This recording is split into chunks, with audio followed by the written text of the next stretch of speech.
Currency risk and the management thereof. I refer to that not only as currency risk, but rather risk management, because it's a process, and it's a process that needs to be coordinated properly. So the first thing that you have to do is to establish what is the exposure that I'm actually managing. Now, being an importer or an exporter, for this matter, is rather irrelevant. You have to look at it as managing the exposure, not as managing the currency risk. Now, in establishing the exposure, as an exporter, you might find that you are managing $10 million because that's what you deem to be the income that will be derived from the goods that you're actually exporting.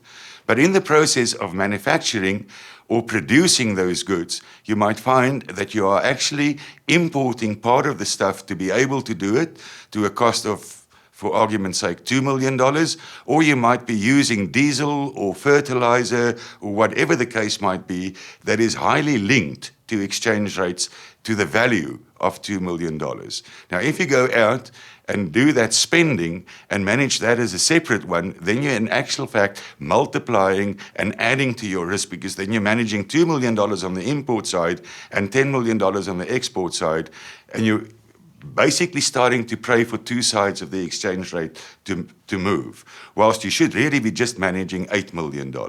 So the very first step in establishing the management of your currency risk or your risk management process is to establish the exposure in the first place.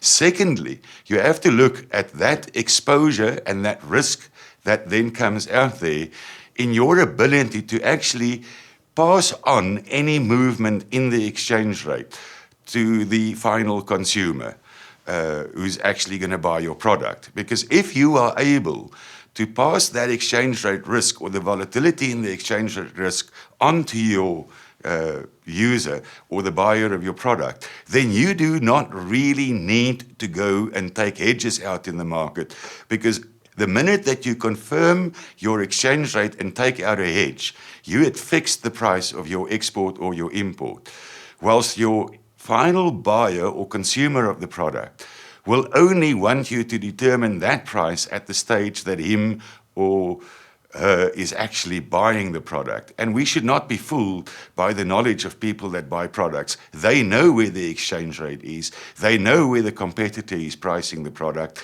And that depends on whether the competitor had actually hedged or not hedged the product. So if you can pass on the exchange rate risk, then it sort of makes the hedging of your exposure rather obsolete and actually more dangerous, because you're incurring risk rather than managing your risk. If you cannot pass it on, then obviously you have to go and look at hedging your risk. But that should be firmly done in terms of a policy. You cannot just say that you have $10 million worth of risk and then pick up the phone, call a bank and buy the $10 million or sell the $10 million. You actually have to have a policy in place that allows you, and that policy needs to be signed off by the highest authority within your company, be it the board of directors, the CEO, or the financial committee, or the treasury committee. You can call it whatever you want to, but it must be at the highest level, that policy is actually signed off on. And that policy determines what products you can use, when do you hedge, what's the percentage that you hedge. It involves all the little technical details around the hedging process. So in the third place, then it is your policy that needs to be established and needs to be determined. Once you have the policy in place, then you can look at the currency. Then you can go and look and analyze the currency, be it yourself, be it through a third party that assists you in that process.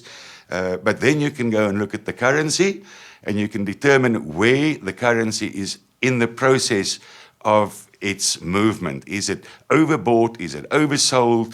What is the factors that drives the currency? What sentiments, what fundamentals, what technical factors are actually driving the currency at that point in time? Now, I always say that when you look at a currency, it's actually very easy, because you look at it from the point where we are today, and the currency can only actually do three things. It can either weaken, it can strengthen, or it can trade within a band. And determining that you need a bit of a scenario analysis, and then you can say, what percentage do you allocate to either weakening, strengthening, or remaining within a band? Once you've done that, then you can actually go and look and say, what product would I need to take in the market to hedge my risk, to be able to get the volatility that might exist within the exchange rate out of my income statement, because that's ultimately the idea of your hedging program, is to get that volatility of the currency out of your exchange rate. Now, in that, I would always recommend, use a little bit more than just your own source, because one can be a little bit perceptive in your own decision making and your own perceptions and your own sentiments surrounding a currency. So involve more than one person, involve more than one view, and then determine those scenarios and then make your decision. Then once you've placed your hedge in place, don't look back. Don't look at the rate tomorrow morning and say the rate is now gone for me or is it against me. That is not what you are there supposed to be. The minute that you start doing that, you start becoming a gambler, and a gambler normally loses more than they make. So once you've taken the hedge, then manage your process. Your risks is covered, and you can carry on with your business process in producing the goods that you either import or importing the stuff that you need to facilitate your processes in your company. So it takes that one risk out of your books. That is the important thing about it. Then after a year, evaluate the process. If it's necessary, make one or two small tweaks to your policy and then continue further. So there should be an evaluation of your processes as well and of your policy.